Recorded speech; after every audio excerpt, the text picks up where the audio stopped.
सर्वहारा और साम्यवाद। व्यक्ति, वर्ग और समुदाय। मध्य युग में प्रत्येक शहर के नागरिक अपनी जान बचाने के लिए जमींदारों के खिलाफ एकजुट होने के लिए मजबूर थे। व्यापार के विस्तार, संचार की स्थापना ने अलग अलग शहरों को दूसरे शहरों से परिचित कराया, जिन्होंने एक ही विरोधी के साथ संघर्ष में समान हितों का दावा किया था। बर्गर के कई स्थानीय निगमों में से धीरे धीरे बर्गर वर्ग का उदय हुआ। मौजूदा रिश्तों और इनके द्वारा निर्धारित श्रम के तरीके के साथ उनके विरोधाभास के कारण व्यक्तिगत बर्गर की जीवन की स्थितियां ऐसी स्थितियां बन गईं जो उन सभी के लिए समान थीं और प्रत्येक व्यक्ति से स्वतंत्र थीं। बर्गर ने खुद को सामंती बंधनों से मुक्त करके परिस्थितियों का निर्माण किया था, और उन्होंने खुद को सामंती व्यवस्था के प्रति अपने विरोध के कारण बनाया था जिसे उन्होंने अस्तित्व में पाया था। जब अलग अलग शहरों ने संघों में प्रवेश करना शुरू किया तो ये सामान्य स्थितियां वर्ग स्थितियों में विकसित हुईं। वही स्थितियां, वही विरोधाभास, वही हित अनिवार्य रूप से सभी जगह समान रीति रिवाजों को जन्म देते हैं। पूंजीपति वर्ग अपनी स्थितियों के साथ धीरे धीरे ही विकसित होता है, श्रम विभाजन के अनुसार विभिन्न भागों में विभाजित होता है और अंततः अपने अस्तित्व में मौजूद सभी संपत्ति वाले वर्गों को अपने में समाहित कर लेता है, जबकि यह पहले के संपत्तिहीन वर्गों के बहुमत और अब तक संपत्ति वाले वर्गों के एक हिस्से को एक नए वर्ग, सर्वहारा वर्ग में विकसित करता है, जिस हद तक अस्तित्व में मौजूद सभी संपत्ति औद्योगिक या वाणिज्यिक पूंजी में बदल जाती है। अलग अलग व्यक्ति केवल तभी एक वर्ग बनाते हैं जब उन्हें दूसरे वर्ग के खिलाफ एक आम लड़ाई लड़नी होती है, अन्यथा वे एक दूसरे के साथ प्रतिस्पर्धी के रूप में शत्रुतापूर्ण शर्तों पर होते हैं। दूसरी ओर, वर्ग अपनी बारी में व्यक्तियों के विरुद्ध एक स्वतंत्र अस्तित्व प्राप्त करता है, ताकि बाद वाले को अपने अस्तित्व की स्थितियां पूर्व निर्धारित लगती हैं, और इसलिए उनके जीवन में उनकी स्थिति और उनके वर्ग द्वारा उन्हें सौंपा गया उनका व्यक्तिगत विकास इसके अधीन हो जाता है। यह अलग अलग व्यक्तियों के श्रम विभाजन के अधीन होने जैसी ही घटना है और इसे केवल निजी संपत्ति और स्वयं श्रम के उन्मूलन से ही हटाया जा सकता है। हम पहले भी कई बार बता चुके हैं कि किस प्रकार व्यक्तियों को वर्ग के अंतर्गत शामिल करने से वे सभी प्रकार के विचारों के अधीन हो जाते हैं। यदि दार्शनिक दृष्टिकोण से कोई व्यक्ति संपदाओं और वर्गों के अस्तित्व की सामान्य स्थितियों में व्यक्तियों के इस विकास पर विचार करता है, जो एक दूसरे के बाद आए, और साथ ही उन पर थोपी गई सामान्य अवधारणाओं में, तो ये कल्पना करना निश्चित रूप से बहुत आसान है कि इन व्यक्तियों में प्रजाति या मनुष्य विकसित हुआ है, या कि उन्होंने मनुष्य का विकास किया है, और इस तरह से कोई भी इतिहास को कुछ कठोर झटके दे सकता है।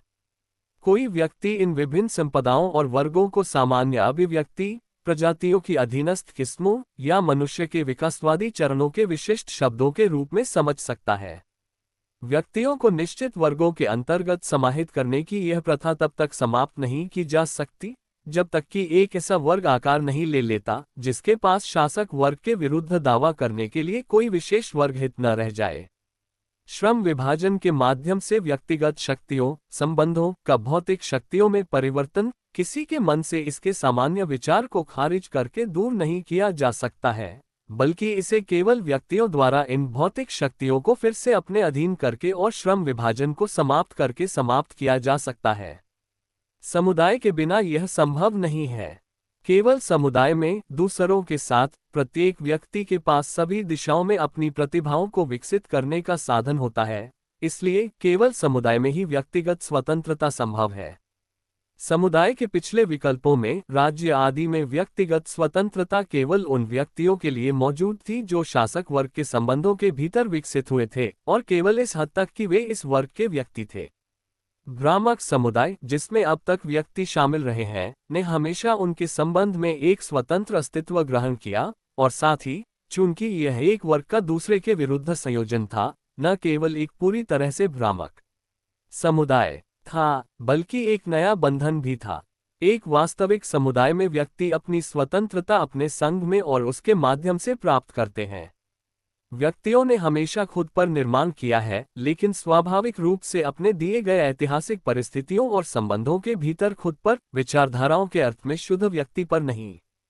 लेकिन ऐतिहासिक विकास के दौरान, और ठीक इस अपरिहार्य तथ्य के माध्यम से कि श्रम के विभाजन के भीतर सामाजिक संबंध एक स्वतंत्र अस्तित्व लेते हैं, प्रत्येक व्यक्ति के जीवन में एक विभाजन दिखाई देता है, जहां तक ये व्यक्तिगत है और जहां तक ये श्रम की किसी शाखा और उससे संबंधित स्थितियों द्वारा निर्धारित होता है। हमारा मतलब यह नहीं है कि उदाहरण के लिए किराएदार, पूंजीपति आदि व्यक्ति नहीं रह जाते हैं, लेकिन उनका व्यक्तित्व बिल्कुल निश्चित वर्ग संबंधों द्वारा निर्धारित और निर्धारित होता है, और विभाजन केवल दूसरे वर्ग के प्रति उनके विरोध में और स्वयं के लिए केवल तब दिखाई देता है जब वे दिवालिया हो जाते हैं। संपत्ति में और जनजाति में और भी अधिक यह अभी भी छिपा हुआ है। उदाहरण के लिए एक कुलीन व्यक्ति हमेशा कुलीन व्यक्ति ही रहता है, एक आम आदमी हमेशा आम आदमी ही रहता है, अपने अन्य संबंधों से अलग, एक गुण जो उसके व्यक्तित्व से अविभाज्य है। व्यक्तिगत और वर्ग व्यक्ति के बीच विभाजन व्यक्ति के लिए जीवन की स्थितियों की आकस्मिक प्रकृति केवल वर्ग के उद्भव के साथ ही प्रकट होती है, जो स्वयं पूंजीपति वर्ग का उत्पाद है। यह आकस्मिक चरित्र केवल प्रतिस्पर्धा और व्यक्तियों के बीच संघर्ष से ही उत्पन्न और विकसित होता है। इस प्रकार कल्पना में व्यक्ति पूंजीपति वर्ग के प्रभुत्व के तहत पहले की तुलना में अधिक स्वतंत्र प्रतीत होते हैं, क्योंकि उनके जीवन की स्थितियां आकस्मिक लगती हैं। वास्तव में बेशक वे कम स्वतंत्र हैं, क्योंकि वे चीजों की हिंसा के अधिक अधीन हैं। संपत्ति से अंतर विशेष रूप से पूंजीपति वर्ग और सर्वहारा वर्ग के बीच विरोध में सामने आता है। जब शहरी बर्गर, निगम आदि की संपत्ति जमींदार कुलीन वर्ग के विरोध में उभरी, तो उनके अस्तित्व की स्थिति चल संपत्ति और शिल्प श्रम, जो सामंती संबंधों से अलग होने से पहले ही गुप्त रूप से मौजूद थी, कुछ सकारात्मक के रूप में दिखाई दी, जिसे सामंती भूमि संपत्ति के खिलाफ जोर दिया गया था, और इसलिए अपने तरीके से पहले सामंती रूप ले लिया। निश्चित रूप से शरणार्थी सर्फों ने अपनी पिछली दास्ता को अपने व्यक्तित्व के लिए आकस्मिक माना, लेकिन यहाँ वे वही कर रहे थे जो हर वर्ग करता है जो खुद को बंधन से मुक्त कर रहा है, और उन्होंने खुद को एक वर्ग के रूप में नहीं बल्कि अलग अलग मुक्त किया। इसके अलावा वे एस्टेट की व्यवस्था से ऊपर नहीं उठे, बल्कि केवल एक नई एस्टेट बनाए, अपनी नई स्थिति में भी अपने पिछले श्रम के तरीके को बनाए रखा, और इसे अपने पहले के बंधनों से मुक्त करके इसे और विकसित किया, जो अब पहले से प्राप्त विकास के अनुरूप नहीं था। दूसरी ओर सर्वहारा वर्ग के लिए उनके अस्तित्व की स्थिति, श्रम और इसके साथ ही आधुनिक समाज को नियंत्रित करने वाली अस्तित्व की सभी स्थितियां कुछ आकस्मिक हो गई हैं, कुछ ऐसा जिस पर अलग अलग व्यक्तियों के रूप में उनका कोई नियंत्रण नहीं है, और जिस पर कोई सामाजिक संगठन उन्हें नियंत्रण नहीं दे सकता। प्रत्येक अलग सर्वहारा वर्ग की वैयक्तिकता और श्रम, उस पर थोपी गई जीवन की स्थिति के बीच का विरोधाभास उसे स्वयं ही स्पष्ट हो जाता है, क्योंकि वह युवावस्था से ही बलिदान हो जाता है और अपने ही वर्ग में उसके पास ऐसी स्थितियां प्राप्त करने का कोई मौका नहीं होता जो उसे दूसरे वर्ग में स्थान दिलाती। इस प्रकार जबकि शरणार्थी दास केवल उन अस्तित्व की स्थितियों को विकसित करने और उन पर जोर देने के लिए स्वतंत्र होना चाहते थे जो पहले से ही मौजूद थीं, और इसलिए अंत में केवल स्वतंत्र श्रम तक ही पहुंचे, सर्वहारा वर्ग यदि उन्हें खुद को व्यक्तियों के रूप में मुखर करना है, तो उन्हें अपने अस्तित्व की अब तक की स्थिति, जो कि इसके अलावा वर्तमान तक सभी समाज की रही है, यानी श्रम को खत्म करना होगा। इस प्रकार वे खुद को उस रूप के सीधे विरोध में पाते हैं जिसमें अब तक व्यक्तियों, जिनसे समाज बना है, ने खुद को सामूहिक अभिव्यक्ति दी है, यानी राज्य। इसलिए खुद को व्यक्तियों के रूप में मुखर करने के लिए उन्हें राज्य को उखाड़ फेंकना होगा। अब तक हम जो कुछ कहते आए हैं उससे ये निष्कर्ष निकलता है कि जिस सामुदायिक संबंध में एक वर्ग के व्यक्ति प्रवेश करते हैं और जो किसी तीसरे पक्ष के विरुद्ध उनके साझा हितों द्वारा निर्धारित होता है, वह हमेशा एक समुदाय होता है, जिसके ये व्यक्ति केवल औसत व्यक्तियों के रूप में होते हैं, केवल इस हद तक कि वे अपने वर्ग के अस्तित्व की स्थितियों के भीतर रहते हैं। एक ऐसा संबंध जिसमें वे व्यक्तियों के रूप में नहीं बल्कि एक वर्ग के सदस्य के रूप में भाग लेते हैं। दूसरी ओर क्रांतिकारी सर्वहाराओं के समुदाय के साथ, जो अपने अस्तित्व की स्थितियों और समाज के सभी सदस्यों की स्थितियों को अपने नियंत्रण में रखते हैं, ये बिल्कुल विपरीत है। व्यक्ति इसमें व्यक्तिगत रूप से भाग लेते हैं। ये व्यक्तियों का बस यही संयोजन है, बेशक आधुनिक उत्पादक शक्तियों की उन्नत अवस्था को मानते हुए, जो व्यक्तियों के स्वतंत्र विकास और गति की स्थितियों को उनके नियंत्रण में रखता है। ऐसी स्थितियां जिन्हें पहले संयोग पर छोड़ दिया गया था और जिन्होंने अलग अलग व्यक्तियों के विरुद्ध सिर्फ इसलिए स्वतंत्र अस्तित्व प्राप्त कर लिया था क्योंकि वे व्यक्ति के रूप में अलग हो गए थे, और उनके संयोजन की आवश्यकता के कारण जो श्रम विभाजन द्वारा निर्धारित की गई थी, और उनके अलगाव के कारण उनके लिए एक अजनबी बंधन बन गई थी। अब तक संयोजन किसी भी तरह से मनमाना नहीं, जैसा कि उदाहरण के लिए कॉन्ट्रैक्ट सोशल में बताया गया है, बल्कि एक आवश्यक संयोजन इन शर्तों पर एक समझौता था जिसके तहत व्यक्ति भाग्य के आनंद का आनंद लेने के लिए स्वतंत्र थे। उदाहरण के लिए उत्तरी अमेरिकी राज्य और दक्षिण अमेरिकी गणराज्यों के गठन की तुलना करें। कुछ शर्तों के भीतर भाग्य और संयोग के निर्बाध आनंद के इस अधिकार को अब तक व्यक्तिगत स्वतंत्रता कहा जाता रहा है। अस्तित्व की ये स्थितियां निश्चित रूप से किसी विशेष समय पर केवल उत्पादक शक्तियां और संभोग के रूप हैं। संभोग के प्रकार साम्यवाद सभी पिछले आंदोलनों से इस मायने में अलग है कि यह उत्पादन और संभोग के सभी पुराने संबंधों के आधार को उलट देता है और पहली बार सचेत रूप से सभी प्राकृतिक आधारों को अब तक के अस्तित्व में रहने वाले मनुष्यों के प्राणियों के रूप में मानता है, उन्हें उनके प्राकृतिक चरित्र से अलग करता है और उन्हें एकजुट व्यक्तियों की शक्ति के अधीन करता है। इसलिए इसका संगठन अनिवार्य रूप से आर्थिक है। इस एकता की स्थितियों का भौतिक उत्पादन यह मौजूदा स्थितियों को एकता की स्थितियों में बदल देता है। साम्यवाद जो वास्तविकता बना रहा है वह वास्तव में इस बात को असंभव बनाने का सच्चा आधार है कि कोई भी चीज व्यक्तियों से स्वतंत्र रूप से अस्तित्व में रह सकती है, क्योंकि वास्तविकता केवल व्यक्तियों के स्वयं के पिछले संभोग का एक उत्पाद है। इस प्रकार साम्यवादी व्यवहार में उत्पादन और संभोग द्वारा अब तक बनाई गई स्थितियों को अकार्बनिक स्थितियों के रूप में मानते हैं, हालांकि ये कल्पना किए बिना कि उन्हें भौतिक देना पिछली पीढ़ियों की योजना या नियति थी, और यह विश्वास किए बिना कि ये स्थितियां उन्हें बनाने वाले व्यक्तियों के लिए अकार्बनिक थीं। उत्पादक शक्तियों और संभोग के रूप के बीच विरोधाभास के रूप में व्यक्तियों और उनके जीवन की स्थितियों के बीच विरोधाभास। एक व्यक्ति के रूप में व्यक्ति और उसके लिए जो आकस्मिक है, उसके बीच का अंतर एक वैचारिक अंतर नहीं है, बल्कि एक ऐतिहासिक तथ्य है। इस अंतर का अलग अलग समय पर अलग अलग महत्व होता है। जैसे 18वीं शताब्दी में संपत्ति व्यक्ति के लिए आकस्मिक चीज थी, कमोबेश परिवार भी। यह कोई ऐसा अंतर नहीं है जिसे हमें हर युग के लिए बनाना है, बल्कि यह एक ऐसा अंतर है जिसे हर युग अपने अस्तित्व में मौजूद विभिन्न तत्वों के बीच से खुद बनाता है, और वास्तव में किसी सिद्धांत के अनुसार नहीं, बल्कि जीवन में भौतिक टकरावों के कारण मजबूर होता है।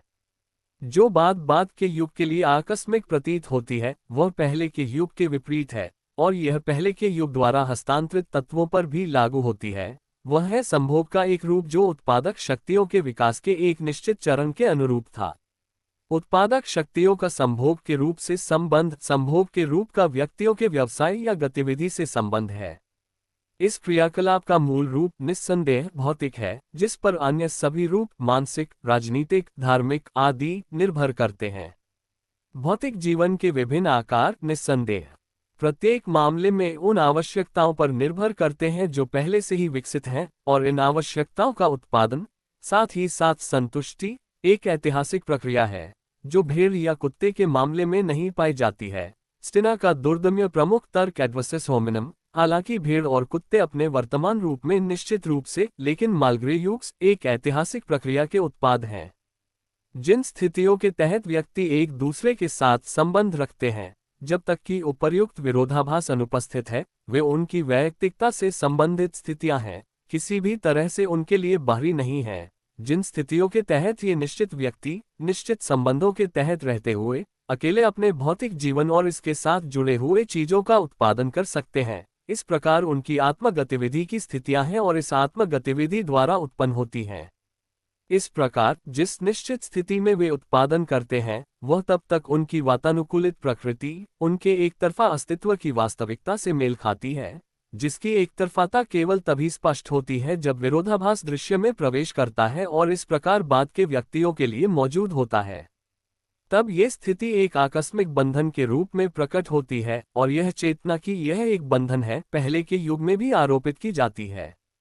ये विभिन्न स्थितियां जो पहले स्वक्रिया की स्थितियों के रूप में और बाद में उस पर बंधनों के रूप में प्रकट होती हैं, इतिहास के संपूर्ण विकास में समागम के रूपों की एक सुसंगत श्रृंखला बनाती हैं, जिसकी सुसंगतता इस प्रकार है, बंधन बन चुके पहले के समागम के स्थान पर एक नया समागम रखा जाता है जो अधिक विकसित उत्पादक शक्तियों के अनुरूप होता है और इसलिए व्यक्तियों की स्वक्रिया के उन्नत तरीके के अनुरूप होता है। एक ऐसा रूप जो बदले में बंधन बन जाता है और फिर दूसरे द्वारा प्रतिस्थापित हो जाता है।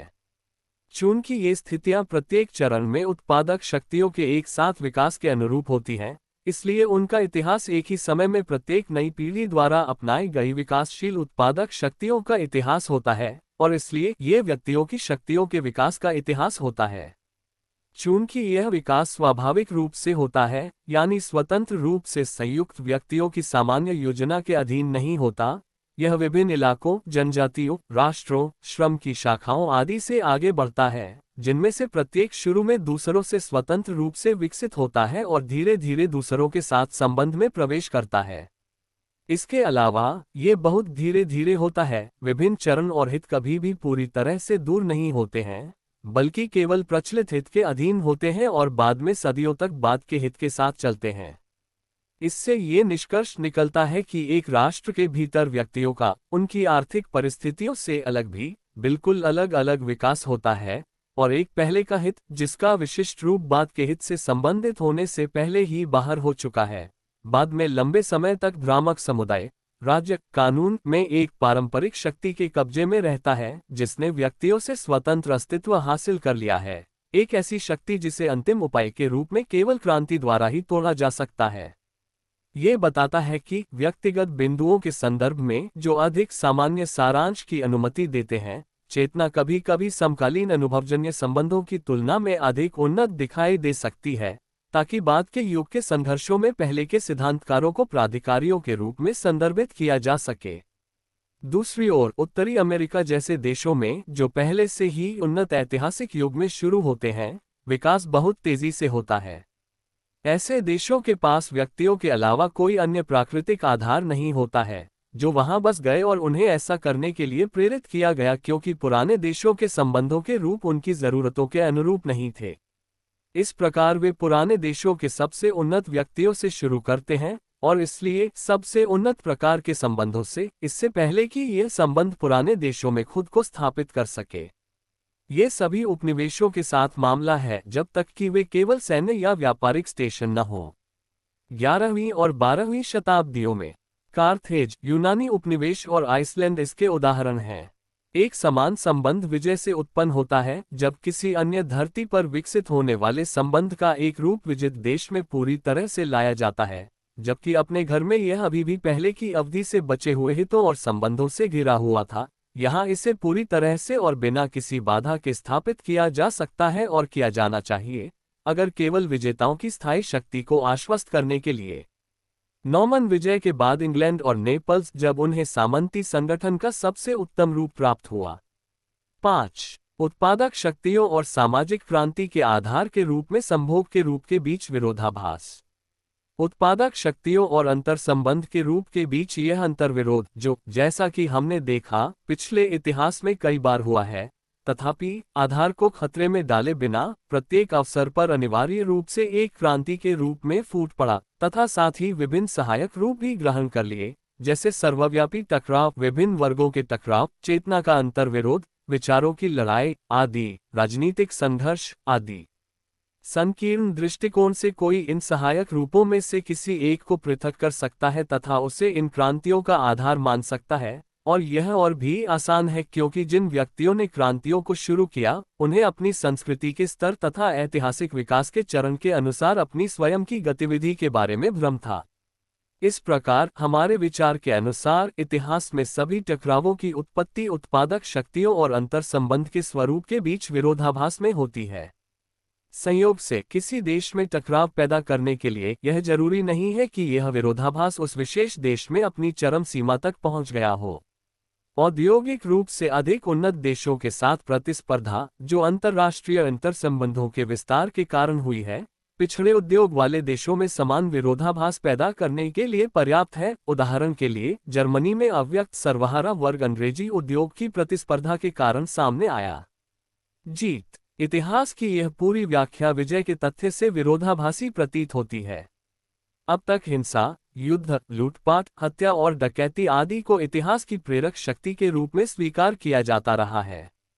यहाँ हमें मुख्य बिंदुओं तक ही सीमित रहना चाहिए और इसलिए केवल सबसे महत्वपूर्ण उदाहरण लेना चाहिए। एक बर्बर लोगों द्वारा एक पुरानी सभ्यता का विनाश और परिणामस्वरूप समाज के एक बिल्कुल नए संगठन का निर्माण। रोम और बर्बर सामंतवाद और गौल बीजान्टिन साम्राज्य और तुर्क विजयी बर्बर लोगों के साथ युद्ध अभी भी, जैसा कि ऊपर बताया गया है, एक नियमित रूप से होने वाला संपर्क है, जिसका अधिक उत्सुकता से दोहन किया जाता है क्योंकि जनसंख्या में वृद्धि के साथ साथ पारंपरिक और इसके लिए उत्पादन का एकमात्र संभव अपरिष्कृत तरीका उत्पादन के नए साधनों की आवश्यकता को जन्म देता है। दूसरी ओर इटली में भू संपत्ति का संकेंद्रण न केवल खरीद फरोख्त और ऋणग्रस्तता के कारण बल्कि विरासत के कारण भी, क्योंकि स्वच्छंद जीवन प्रचलित था और विवाह दुर्लभ थे, पुराने परिवार धीरे धीरे समाप्त हो गए और उनकी संपत्ति कुछ लोगों के हाथों में चली गई, और इसका चरागाह भूमि में रूपांतरण न केवल आज भी सक्रिय सामान्य आर्थिक शक्तियों के कारण बल्कि लूटे गए और श्रद्धांजलि अनाज के आयात और परिणामस्वरूप इतालवी मकई की मांग में कमी के कारण ने स्वतंत्र आबादी को लगभग पूरी तरह से गायब कर दिया। बहुत से दास बार बार मर गए और लगातार नए लोगों द्वारा प्रतिस्थापित किए जाने लगे। दासता पूरी उत्पादक प्रणाली का आधार बनी रही। स्वतंत्र और दासों के बीच के मध्य में स्थित प्लेबियन कभी भी सर्वहारा भीड़ से अधिक बनने में सफल नहीं हुए। रोम वास्तव में कभी भी एक शहर से अधिक नहीं बन पाया। प्रांतों के साथ इसका संबंध लगभग पूरी तरह से राजनीतिक था और इसलिए राजनीतिक घटनाओं द्वारा इसे आसानी से फिर से तोड़ा जा सकता था। इतिहास में अब तक ये धारणा सबसे आम है कि यह केवल लेने का सवाल रहा है। बर्बर लोगों ने रोमन साम्राज्य पर कब्जा कर लिया और इस लेने के तथ्य को पुरानी दुनिया से सामंती व्यवस्था में संक्रमण की व्याख्या करने के लिए इस्तेमाल किया गया। हालांकि बर्बर लोगों द्वारा इस लेने में सवाल यह है कि क्या जिस राष्ट्र पर विजय प्राप्त की गई है उसमें औद्योगिक उत्पादक शक्तियां विकसित हुई हैं जैसा कि आधुनिक लोगों के मामले में है, या क्या उनकी उत्पादक शक्तियां अधिकांशतः केवल उनके संघ और समुदाय पर आधारित हैं। लेने का निर्धारण आगे लिए गए उद्देश्य से होता है। एक बैंकर का भाग्य जो कागजों से बना है उस देश के उत्पादन और संभोग की स्थितियों के अधीन होने के बिना बिल्कुल भी नहीं लिया जा सकता है। इसी तरह एक आधुनिक औद्योगिक देश की कुल औद्योगिक पूंजी और अंत में हर जगह बहुत जल्द लेने का अंत होता है, और जब लेने के लिए कुछ नहीं बचता है तो आपको उत्पादन करना शुरू करना होता है। उत्पादन की इस आवश्यकता से जो बहुत जल्द ही खुद को मुखर करती है, ये निष्कर्ष निकलता है कि बसने वाले विजेताओं द्वारा अपनाए गए समुदाय का रूप उन उत्पादक शक्तियों के विकास के चरण के अनुरूप होना चाहिए जो वे अस्तित्व में पाते हैं, या यदि यह शुरू से ही ऐसा नहीं है तो इसे उत्पादक शक्तियों के अनुसार बदलना होगा। इसके द्वारा भी उस तथ्य की व्याख्या की जाती है जिसे लोगों ने लोगों के प्रवास के बाद की अवधि में हर जगह देखा है, अर्थात कि नौकर मालिक था और विजेताओं ने बहुत जल्द ही विजित लोगों से भाषा, संस्कृति और तौर तरीके अपना लिए। सामंती व्यवस्था किसी भी तरह से जर्मनी से पूरी तरह नहीं लाई गई थी, बल्कि जहां तक विजेताओं का संबंध था इसकी उत्पत्ति वास्तविक विजय के दौरान सेना के सैन्य संगठन में हुई थी, और यह विजय के बाद ही विजित देशों में पाई जाने वाली उत्पादक शक्तियों की कार्रवाई के माध्यम से वास्तविक सामंती व्यवस्था में विकसित हुई। ये रूप किस हद तक उत्पादक शक्तियों द्वारा निर्धारित किया गया था, ये प्राचीन रोम, शार्लेमेन आदि की यादों से प्राप्त अन्य रूपों को साकार करने के असफल प्रयासों से पता चलता है। बड़े उद्योग के विरोधाभास क्रांति। अब तक हमारी जांच उत्पादन के साधनों से शुरू हुई है और यह पहले ही दिखा चुकी है कि कुछ औद्योगिक चरणों के लिए निजी संपत्ति एक आवश्यकता थी। उद्योग में शोषणकारी निजी संपत्ति अभी भी श्रम के साथ मेल खाती है। छोटे उद्योग और अब तक की सभी कृषि में संपत्ति मौजूदा उत्पादन के साधनों का आवश्यक परिणाम है। बड़े उद्योग में उत्पादन के साधन और निजी संपत्ति के बीच विरोधाभास पहली बार दिखाई देता है और यह बड़े उद्योग का उत्पाद है। इसके अलावा इस विरोधाभास को उत्पन्न करने के लिए बड़े उद्योग को अत्यधिक विकसित होना चाहिए, और इस प्रकार केवल बड़े उद्योग के साथ ही निजी संपत्ति का उन्मूलन संभव हो पाता है। 9. उत्पादक शक्तियों और संभोग के स्वरूप के बीच विरोधाभास। बड़े उद्योग और प्रतिस्पर्धा में अस्तित्व की स्थितियों, सीमाओं, व्यक्तियों के पूर्वाग्रहों का पूरा समूह दो सरलतम रूपों में विलीन हो जाता है: निजी संपत्ति और श्रम। पैसे के साथ हर तरह का संबंध और खुद संबंध व्यक्तियों के लिए सौभाग्यपूर्ण माना जाता है। इस प्रकार पैसे का तात्पर्य है कि सभी पिछले संबंध केवल विशेष परिस्थितियों में व्यक्तियों के संबंध थे, व्यक्तियों के रूप में व्यक्तियों के संबंध नहीं। ये स्थितियां दो तक सिमट जाती हैं, संचित श्रम या निजी संपत्ति और वास्तविक श्रम। यदि इनमें से दोनों या इनमें से एक समाप्त हो जाता है तो संबंध रुक जाता है। आधुनिक अर्थशास्त्री स्वयं, जैसे सिस्मोंडी, चेरबुलिएज आदि, व्यक्तियों के संघ का पूंजी के संघ से विरोध करते हैं। दूसरी ओर व्यक्ति स्वयं पूरी तरह से श्रम विभाजन के अधीन है और इसलिए एक दूसरे पर सबसे पूर्ण निर्भरता में आ जाते हैं। निजी संपत्ति, जहां तक श्रम के भीतर यह श्रम के विपरीत है, संचय की आवश्यकता से विकसित होती है और अभी भी शुरू में सामुदायिकता का रूप है, लेकिन इसके आगे के विकास में यह अधिक से अधिक निजी संपत्ति के आधुनिक रूप के करीब पहुंचती है। श्रम विभाजन का तात्पर्य शुरू से ही श्रम की स्थितियों, औजारों और सामग्रियों के विभाजन से है, और इस प्रकार संचित पूंजी का विभिन्न स्वामियों के बीच विभाजन होता है, और इस प्रकार पूंजी और श्रम के बीच विभाजन और संपत्ति के विभिन्न रूप भी होते हैं। श्रम विभाजन जितना अधिक विकसित होता है और संचय बढ़ता है, विभेदीकरण की यह प्रक्रिया उतने ही तीखे रूप धारण करती है। श्रम स्वयं केवल इस विखंडन के आधार पर ही अस्तित्व में रह सकता है। इस प्रकार यहाँ दो तथ्य उजागर होते हैं। पहला, उत्पादक शक्तियाँ स्वयं के लिए एक दुनिया के रूप में प्रकट होती हैं, व्यक्तियों से बिल्कुल स्वतंत्र और अलग व्यक्तियों के साथ। इसका कारण यह है कि व्यक्ति, जिनकी वे शक्तियां हैं, विभाजित और एक दूसरे के विरोध में विद्यमान हैं, जबकि दूसरी ओर ये शक्तियां केवल इन व्यक्तियों के बीच के अंतर्संबंध और संगठन में वास्तविक शक्तियां हैं।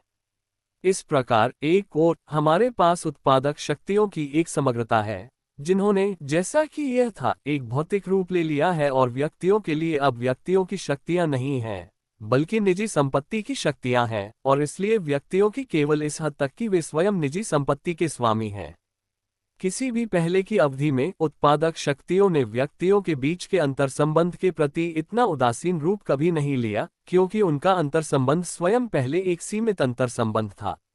दूसरी ओर इन उत्पादक शक्तियों के विपरीत हमारे पास ऐसे व्यक्तियों का बहुमत है जिनसे ये शक्तियां छीन ली गई हैं, और जो इस प्रकार समस्त वास्तविक जीवन सामग्री से वंचित होकर अमूर्त व्यक्ति बन गए हैं, लेकिन जो केवल इस तथ्य के कारण ही व्यक्तियों के रूप में एक दूसरे के साथ संबंध स्थापित करने की स्थिति में हैं। एकमात्र संबंध जो उन्हें अभी भी उत्पादक शक्तियों और उनके अपने अस्तित्व से जोड़ता है, श्रम, ने स्वक्रिया की सारी झलक खो दी है और केवल उनके जीवन को अवरुद्ध करके उसे बनाए रखता है। जबकि पहले के समय में स्वक्रिया और भौतिक जीवन का उत्पादन अलग अलग थे, यानी वे अलग अलग व्यक्तियों पर निर्भर थे, और जबकि व्यक्तियों की खुद की संकीर्णता के कारण भौतिक जीवन के उत्पादन को स्वक्रिया का एक गौण तरीका माना जाता था, अब वे इस हद तक अलग हो गए हैं कि कुल मिलाकर भौतिक जीवन ही साध्य प्रतीत होता है, और जो इस भौतिक जीवन को उत्पन्न करता है, श्रम, जो अब एकमात्र संभव है, लेकिन जैसा कि हम देखते हैं, स्वक्रिया का नकारात्मक रूप है, साधन के रूप में। 10. निजी संपत्ति के उन्मूलन की आवश्यकता, पूर्व शर्तें और परिणाम। इस प्रकार अब हालात ऐसे हो गए हैं कि व्यक्तियों को न केवल स्वगतिविधि प्राप्त करने के लिए, बल्कि केवल अपने अस्तित्व की रक्षा के लिए भी उत्पादक शक्तियों की मौजूदा समग्रता को अपने अधिकार में लेना चाहिए। यह अधिकार सबसे पहले उस वस्तु द्वारा निर्धारित किया जाता है जिसे अधिकार में लिया जाना है, उत्पादक शक्तियां, जिन्हें समग्रता में विकसित किया गया है और जो केवल सार्वभौमिक संपर्क के भीतर ही मौजूद हैं। इसलिए केवल इस पहलू से इस अधिकार में उत्पादक शक्तियों और संपर्क के अनुरूप एक सार्वभौमिक चरित्र होना चाहिए। इन शक्तियों का विनियोजन स्वयं उत्पादन के भौतिक साधनों के अनुरूप व्यक्तिगत क्षमताओं के विकास से अधिक कुछ नहीं है। उत्पादन के साधनों की समग्रता का विनियोजन, इसी कारण से व्यक्तियों में स्वयं क्षमताओं की समग्रता का विकास है। यह विनियोग करने वाले व्यक्तियों द्वारा और भी अधिक निर्धारित होता है। केवल वर्तमान समय के सर्वहारा वर्ग, जो सभी स्वक्रियाकलापों से पूरी तरह से अलग हो चुके हैं, एक पूर्ण और अप्रतिबंधित नहीं स्वक्रियाकलाप प्राप्त करने की स्थिति में है, जिसमें उत्पादक शक्तियों की समग्रता का विनियोग और इस प्रकार क्षमताओं की समग्रता का अनुमानित विकास शामिल है। पहले के सभी क्रांतिकारी विनियोग प्रतिबंधित थे। व्यक्तियों, जिनकी स्वक्रियाकलाप उत्पादन के एक अपरिष्कृत साधन और एक सीमित संभोग द्वारा प्रतिबंधित थी, ने उत्पादन के इस अपरिष्कृत साधन को विनियोग किया और इस प्रकार केवल सीमाओं की एक नई स्थिति प्राप्त की। उनका उत्पादन का साधन उनकी संपत्ति बन गया, लेकिन वे स्वयं श्रम विभाजन और अपने स्वयं के उत्पादन के साधन के अधीन बने रहे। अब तक के सभी विनियोगों में व्यक्तियों का एक समूह उत्पादन के एक ही साधन के अधीन रहा। सर्वहारा वर्ग द्वारा विनियोग में उत्पादन के साधनों के एक समूह को प्रत्येक व्यक्ति के अधीन और सभी की संपत्ति बनाया जाना चाहिए। इसलिए आधुनिक सार्वभौमिक संभोग व्यक्तियों द्वारा तभी नियंत्रित किया जा सकता है जब सभी द्वारा नियंत्रित किया जाए। यह विनियोग इस बात से भी निर्धारित होता है कि इसे किस तरह से क्रियान्वित किया जाना चाहिए। इसे केवल एक संघ के माध्यम से ही क्रियान्वित किया जा सकता है, जो स्वयं सर्वहारा वर्ग के चरित्र के अनुसार केवल सार्वभौमिक ही हो सकता है, और एक क्रांति के माध्यम से, जिसमें एक ओर उत्पादन और समागम तथा सामाजिक संगठन की पिछली पद्धति की शक्ति को उखाड़ फेंका जाता है, और दूसरी ओर सर्वहारा वर्ग का सार्वभौमिक चरित्र और ऊर्जा विकसित होती है, जिसके बिना क्रांति को पूरा नहीं किया जा सकता है, और जिसमें इसके अलावा सर्वहारा वर्ग अपने आप को उन सभी चीजों से मुक्त कर लेता है जो समाज में अपनी पिछली स्थिति से अभी भी उससे चिपकी हुई हैं। केवल इस स्तर पर ही स्वक्रिया भौतिक जीवन के साथ मेल खाती है, जो व्यक्तियों के पूर्ण व्यक्तियों के रूप में विकास और सभी प्राकृतिक सीमाओं को त्यागने के अनुरूप है। श्रम का स्वक्रिया में परिवर्तन पहले के सीमित संपर्क को व्यक्तियों के संपर्क में बदलने के अनुरूप है। संयुक्त व्यक्तियों के माध्यम से कुल उत्पादक शक्तियों के विनियोजन के साथ निजी संपत्ति समाप्त हो जाती है। जबकि पहले इतिहास में एक विशेष स्थिति हमेशा आकस्मिक रूप में दिखाई देती थी, अब व्यक्तियों का अलगाव और प्रत्येक व्यक्ति का विशेष निजी लाभ स्वयं आकस्मिक हो गया है। व्यक्ति, जो अब श्रम विभाजन के अधीन नहीं है, दार्शनिकों द्वारा मनुष्य नाम के तहत एक आदर्श के रूप में कल्पना की गई है। उन्होंने पूरी प्रक्रिया की कल्पना की है जिसे हमने मनुष्य की विकासवादी प्रक्रिया के रूप में रेखांकित किया है, ताकि प्रत्येक ऐतिहासिक चरण में मनुष्य को व्यक्तियों के स्थान पर प्रतिस्थापित किया जाए और इतिहास की प्रेरक शक्ति के रूप में दिखाया जाए। इस प्रकार पूरी प्रक्रिया को मनुष्य के आत्म विमुखीकरण की प्रक्रिया के रूप में कल्पना की गई थी, और यह अनिवार्य रूप से इस तथ्य के कारण था कि बाद के चरण का औसत व्यक्ति हमेशा पहले के चरण पर और बाद के युग की चेतना पहले के व्यक्तियों पर थोपी जाती थी। इस उलटफेर के माध्यम से, जो पहले से ही वास्तविक स्थितियों की एक अमूर्त छवि है, पूरे इतिहास को चेतना की एक विकासवादी प्रक्रिया में बदलना संभव था। साम्यवादी क्रांति की आवश्यकता अंततः इतिहास की जिस अवधारणा का हमने खाका खींचा है, उससे हम निम्नलिखित निष्कर्ष प्राप्त करते हैं। एक, उत्पादक शक्तियों के विकास में एक ऐसी अवस्था आती है जब उत्पादक शक्तियां और समागम के साधन अस्तित्व में आते हैं, जो विद्यमान संबंधों के अंतर्गत केवल उत्पात मचाते हैं, और अब उत्पादक नहीं रह जाते बल्कि विध्वंसक शक्तियां, मशीनरी और धन बन जाते हैं, और इसके साथ ही एक वर्ग का उद्भव होता है जिसे समाज के सभी बोझ उठाने पड़ते हैं, लेकिन वह समाज के लाभों का उपभोग नहीं कर पाता, जो समाज से बेदखल हो जाने पर अन्य सभी वर्गों के साथ सबसे अधिक निश्चित विरोध में विवश हो जाता है।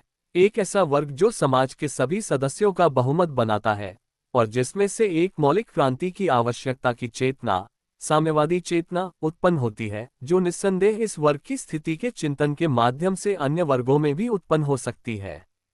2. वे परिस्थितियां जिनके अंतर्गत निश्चित उत्पादक शक्तियों को लागू किया जा सकता है, समाज के एक निश्चित वर्ग के शासन की परिस्थितियां हैं, जिसकी सामाजिक शक्ति उसकी संपत्ति से उत्पन्न होती है, प्रत्येक मामले में राज्य के रूप में अपनी व्यावहारिक आदर्शवादी अभिव्यक्ति रखती है, और इसलिए प्रत्येक क्रांतिकारी संघर्ष उस वर्ग के विरुद्ध निर्देशित होता है जो तब तक सत्ता में रहा है।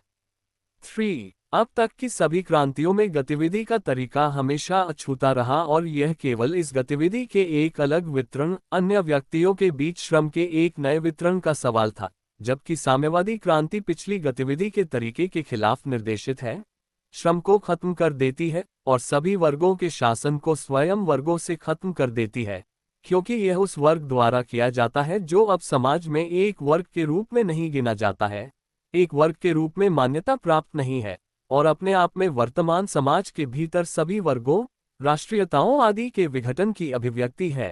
तथा 4. इस साम्यवादी चेतना के व्यापक पैमाने पर उत्पादन के लिए तथा स्वयं इस उद्देश्य की सफलता के लिए बड़े पैमाने पर मनुष्यों का परिवर्तन आवश्यक है, एक ऐसा परिवर्तन जो केवल एक व्यावहारिक आंदोलन, एक क्रांति द्वारा ही हो सकता है। इसलिए ये क्रांति आवश्यक है, न केवल इसलिए कि शासक वर्ग को किसी अन्य तरीके से उखाड़ फेंका नहीं जा सकता, बल्कि इसलिए भी कि उसे उखाड़ फेंकने वाला वर्ग केवल क्रांति द्वारा ही युगों के सभी कीचड़ से खुद को मुक्त करने में सफल हो सकता है और नए सिरे से समाज की स्थापना करने के योग्य बन सकता है।